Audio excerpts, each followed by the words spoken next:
Runkandel. Os nascidos sob este famoso nome são abençoados com corpos poderosos e talentos excepcionais. Com seu poder marcial avassalador, eles governam, especialistas na arte da batalha, na brutalidade do saque e na expansão de seus domínios. Neste mundo, onde a sobrevivência do mais forte justifica todas as ações, nasceu Jin Runkandel, o filho mais novo do clã. Durante o ritual de seleção, um evento que prevê o futuro de cada criança, Jin fez uma escolha audaciosa. Ele escolheu a espada do próprio patriarca, selando seu destino como aquele que herdaria a vontade do líder. O ato chamou a atenção do patriarca, que achou a escolha do jovem por barizada interessante. Naquele momento, o jovem Jin acreditava que apenas sucesso e glória o aguardavam em seu futuro. Contudo, a realidade se mostrou cruelmente diferente. Ele não possuía talento algum com a espada. Seus resultados eram vergonhosamente inferiores à média em Runkandel, e logo ele foi marcado com um título humilhante: o Runkandel menos talentoso da história. Seus irmãos mais velhos o encontraram, zombando dele por brandir uma espada sem motivo aparente. Eles o questionaram, perguntando por que ele não usava a lendária barizada. Em vez disso, ele segurava uma simples espada de madeira. Exigiram uma resposta,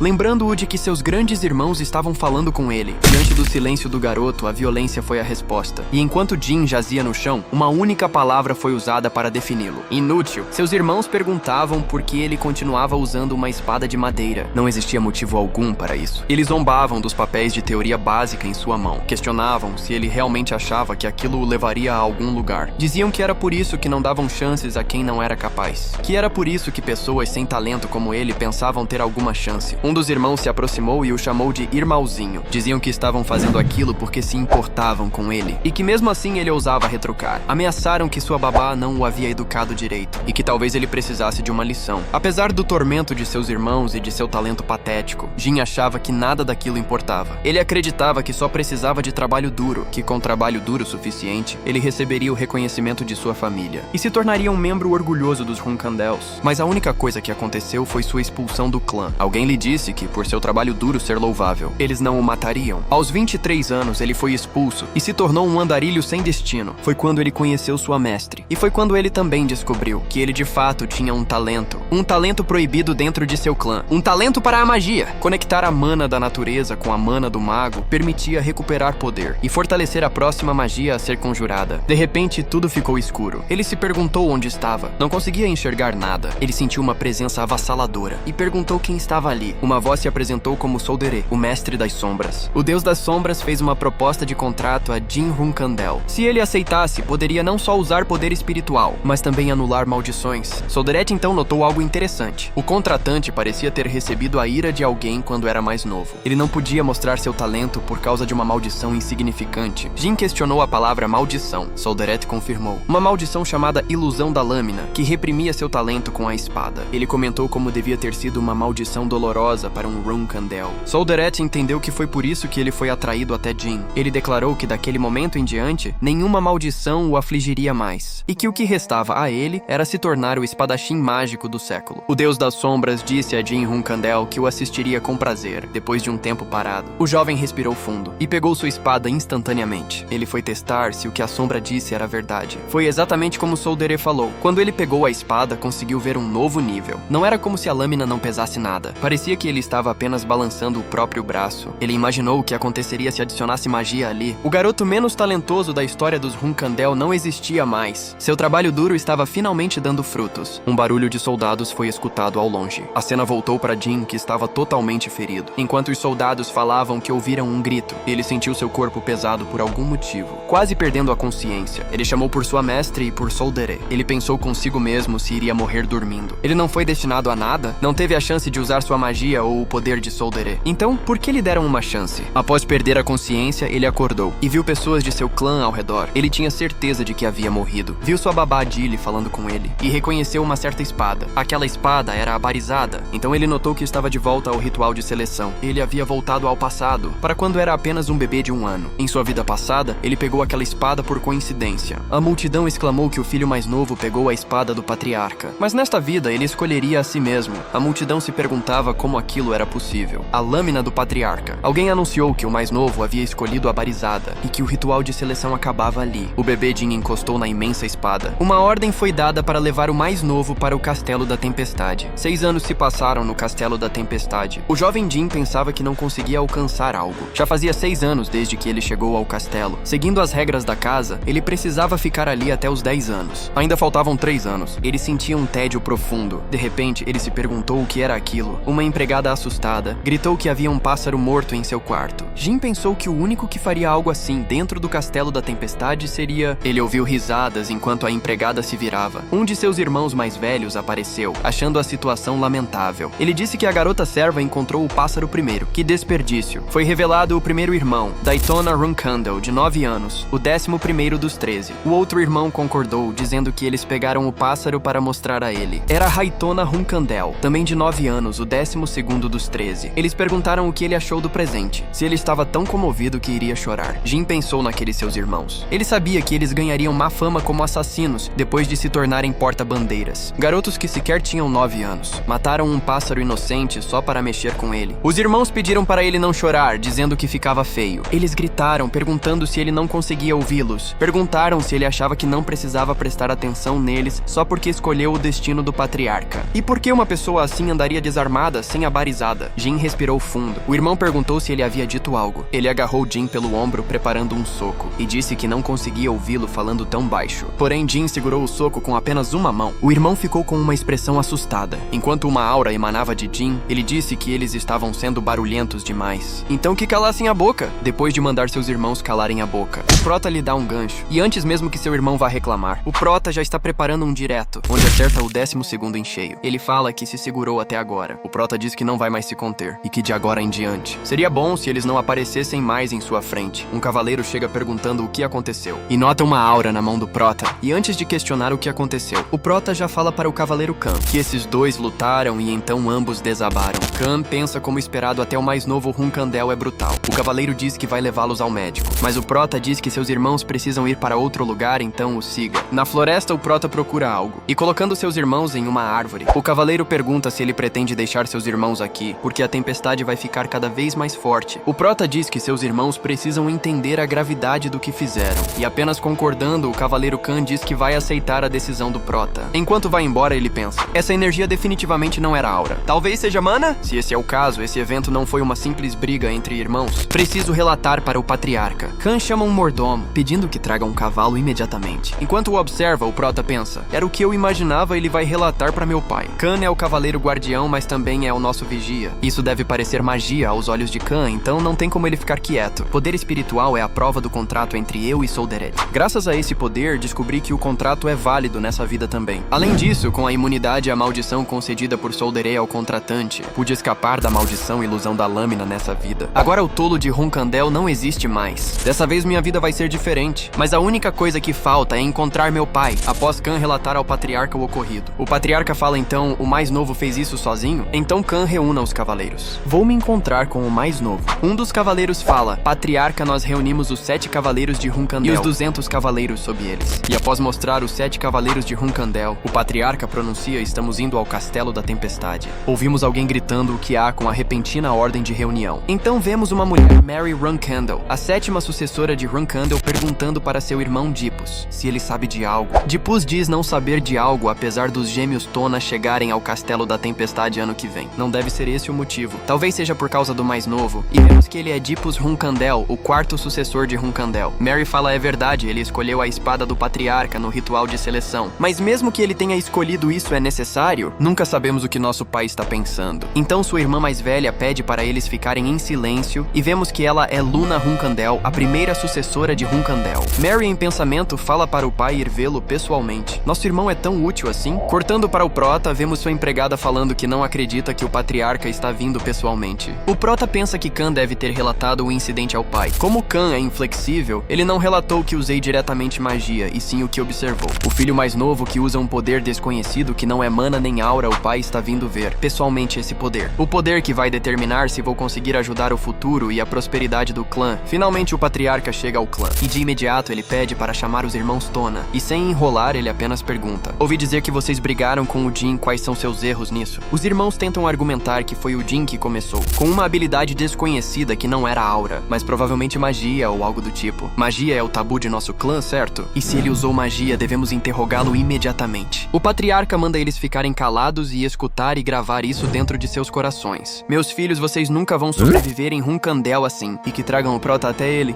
após o patriarca pedir para chamar o prota. Ele pensa que seu pai, Siron Runkandel, é o homem mais forte e frio que ele conheceu. O ser mais forte dessa era que alcançou o nível de um semideus, o Cavaleiro Gênesis. Ele já foi um homem normal, mas depois de alcançar o nível de semideus, perdeu todas as emoções que o fizeram humano. E se cegou com uma obsessão voltada para o clã e sua prosperidade. Para um pai assim, alguém que não tinha talento de esgrima como eu, era a mesma coisa que nada. Porém, nessa vida, ninguém vai ser capaz de me ignorar. Ao chegar ao seu pai, o prota fala, me curvo perante o patriarca. Siron pergunta por que o chama de patriarca e não de pai. Pelos cavaleiros guardiões estarem aqui, pensei que era uma visita oficial, então decidi lhe chamar de patriarca. Siron diz que é uma boa resposta, porém ele veio por outro motivo, então o chame de pai. Jin, vou lhe perguntar a mesma coisa que perguntei aos seus irmãos. Qual é o erro que seus irmãos cometeram na briga? Jin rapidamente fala, vingança. Se alguém é membro do clã Runkandel, deve devolver o que recebeu, sendo bondade ou ódio. Após ouvir isso, o patriarca fala, todos exceto ele saiam daqui. Os soldados se perguntam se o jovem mestre passou no teste do Lorde Patriarca, porém um dos guardiões fala o que eles estão fazendo, o patriarca deu uma ordem. Enquanto eles estão saindo da sala, Mary, a sétima guardiã, pensam cara a cara com o pai tão cedo. Pelo visto, nosso irmãozinho não é tão ruim assim. O patriarca fala que mandou todos embora para perguntar algo em particular, seus irmãos. Disseram que você tem um poder especial. Você sabe que magia é estritamente proibido porque quando você aprende magia, não alcançará o limite da esgrima. O que é esse poder que você tem? Se por acaso for magia, você não vai se safar. E vemos uma voz falando, agora que o pai sabe de seu poder, ele nunca vai deixar que você deslize. Porque o poder de Solder